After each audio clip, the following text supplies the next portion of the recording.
Hello, virtuous thought leaders, scholars, and virtue change agents.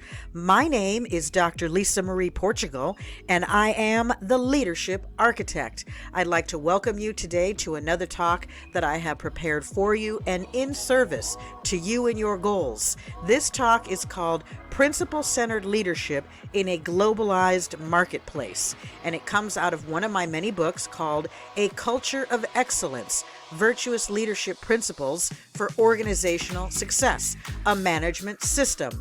And if you're interested in principle-centered leadership, I have another talk where I post my videos. This talk is 1.20. The other talk on principle-centered is 1.7, if you're interested in looking that up. We cannot achieve greatness or magnanimity unless and until we master the virtues within ourselves.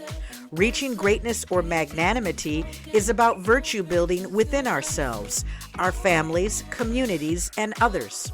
We cannot achieve magnanimity until fortitude, self-control, counsel, justice, prudence, understanding, respect for others, temperance, humility, charity, piety, and courage are present first within us. We cannot give to others what we do not possess ourselves. So understanding how to master ourselves and build virtue is the first, ongoing, and last step required for magnanimity. And mastering the virtues is a lifelong and ongoing process throughout our entire lives. When we fall, pick yourself up and start the practice of virtue building again, and do this throughout your life. Magnanimity is an ongoing process and a focus we should have throughout our lives. It is also a focus we should have for working with, mentoring, and coaching others to their greatness. We can build virtue within ourselves and help others in our sphere of influence to achieve greatness in their own lives by teaching the virtues and living the virtues in everything we do. I'd like to invite you today and every day to live virtuously. Okay, here is the table of contents, my About page, Principle-Centered Leadership in a Globalized Marketplace, Principle-Centered Leadership Model, and then in conclusion, question to ask yourself. So instead of putting a picture of myself, I thought I would ask you this question as we proceed and you reflect on this throughout the talk. What is your passion? I can tell you my passion is to teach others about virtuous leadership principles to help raise your leadership capabilities so that you can go out into the world and teach our Christian virtues and values to others in everything you do and everywhere you go. I want to make you the best leader that you can be. So that is my passion. What is yours? All right, so let's continue. Rather than managing by policy and rules, principle-centered leadership is about leading by principles. This is a key mindset and leadership competency of a principle-centered leader, like yourself. Thus, making a shift from a policy-driven, rules-based setting to a principle-centered workplace is fundamental to the success and performance of leaders and teams. Shifting to principle-centered leadership can involve the following 4 steps. Identifying specific values needed to drive business outcomes and achievement. Identifying policies and procedures that may be irrational or inconsistent with an organizational vision.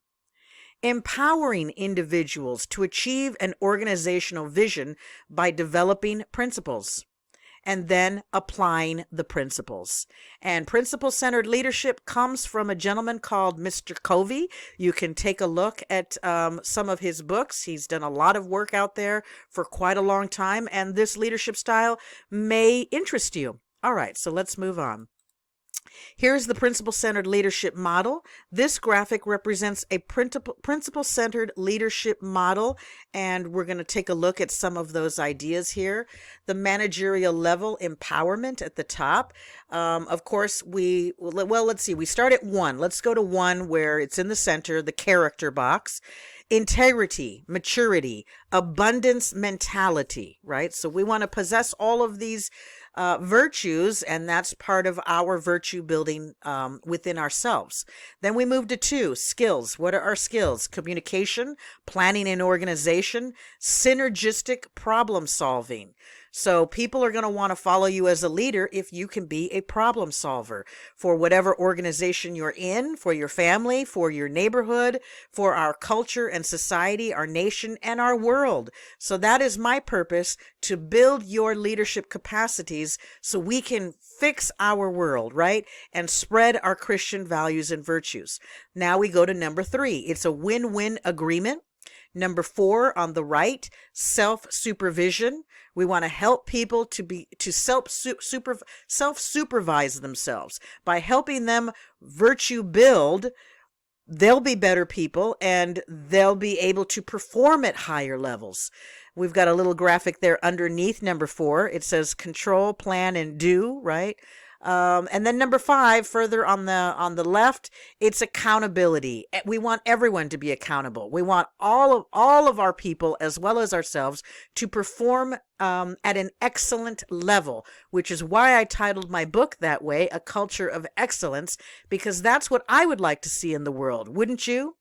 So leaders who shift from a management perspective to a principle-based leadership perspective need to make decisions based upon sound judgment. And that, again, is part of our virtue building: right action, right philosophy, making right choices. This means their judgment must involve correct principles, correct mindset, and an understanding of principles and virtue-driven leadership.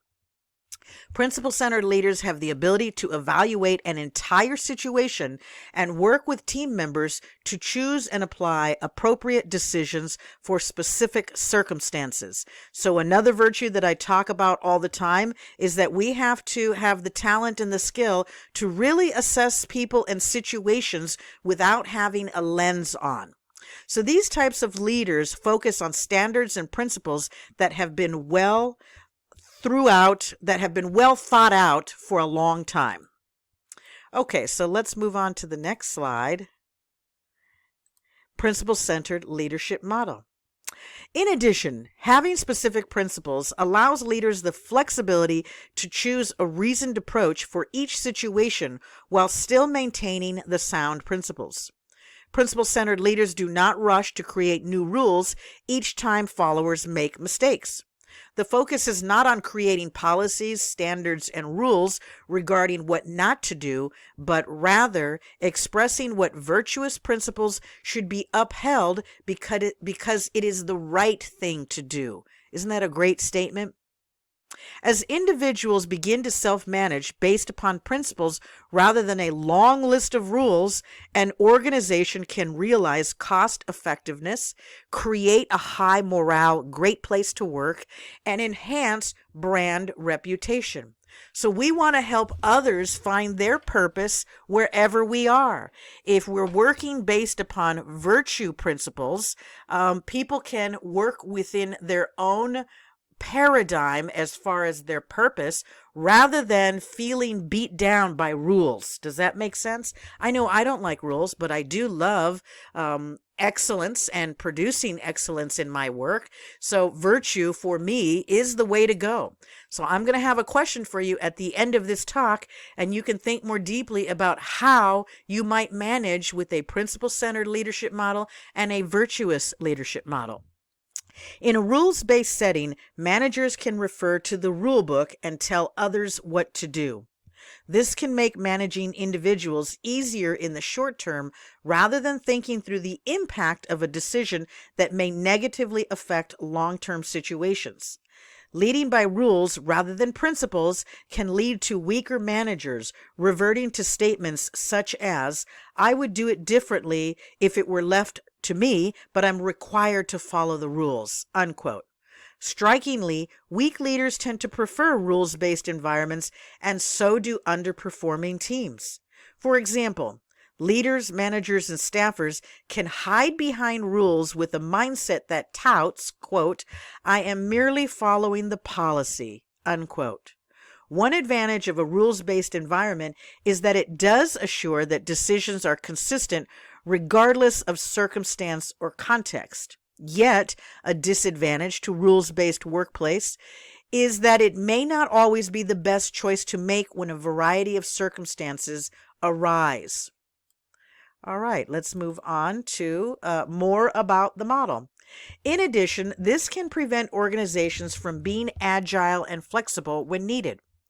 Underperforming employees and weak managers prefer rules because they can hide behind them rather than critically thinking through better solutions based upon principles that fit each challenge. Very interesting, right? So rules-based organizations self-impose boundaries that may become costly. Leaders and organizations can evaluate whether rigid procedures, rules, and policies overburden teams and staffers from effectively meeting the needs of customers. For example, rules that cause employees to waste time seeking workarounds to accomplish a task, rules that do not make sense, or costly policies in terms of dissatisfied customers or lowered employee morale can be ineffective and even destructive. Procedures, policies, and rules control and command individuals regarding how and what to do. So, do we want to control and command, or do we want to raise people to higher levels of performance through virtue and wanting to be excellent? In addition, these types of rules define specific behaviors and actions expected or required.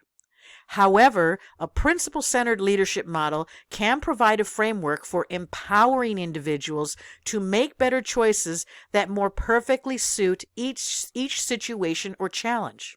For example, a rules-based workplace may have a policy stating that when team members are late 3 times, a formal warning will be imposed. In this type of situation, management is responsible for tracking, catching, and punishing late team members. However, in contrast, a principle-based workplace is governed by a general or fundamental truth that assists individuals in determining appropriate behaviors for themselves in any given circumstance. These are known as guidelines, indicating what to do, but not how to do it. Very interesting. Let's take a look at this quote by John Maxwell. Leaders become great not because of their power, but because of their ability to empower others. Can you see the difference? All right, so in a principle-based workplace, team members want to make sure they are in attendance when they feel responsible for a team's success. When a principle is in place, a team leader inspires members to desire to be at work because individuals believe in the vision, mission, and purpose of the work or task. So that's a big switch in thinking, right? People believe in what they're doing. They believe it's important. They believe what they're bringing to the table matters. They have purpose in their work or whatever they're doing. So a principle helps a leader to critically think about what needs to be said to assist team members to desire to be at work, rather than focusing on punitive punishments for being absent. Very interesting, right? I know why I'm at work. I know why I wake up every day in the morning. I know why I love doing what I do. So let's ask yourself 2 questions here. Examine principles you might put into practice to define your leadership brand and how you might lead others. And then the last question, what is your purpose? And finally, think about this. If you can answer those 2 questions and put in principles into practice, into your leadership brand and model and wherever you go, how are you going to help others find their purpose, right? And what is their leadership brand? Okay, that does it for our talk today. I hope I've given you some great new ideas. Here is the reference page. If you're interested in looking up principle-centered leadership and virtuousness as well, these are some of the references that I cited, as well as my own book. I want to thank you so much for listening to my talk. I hope it helps you become a better leader. And God bless you. And thank you so much. Goodbye.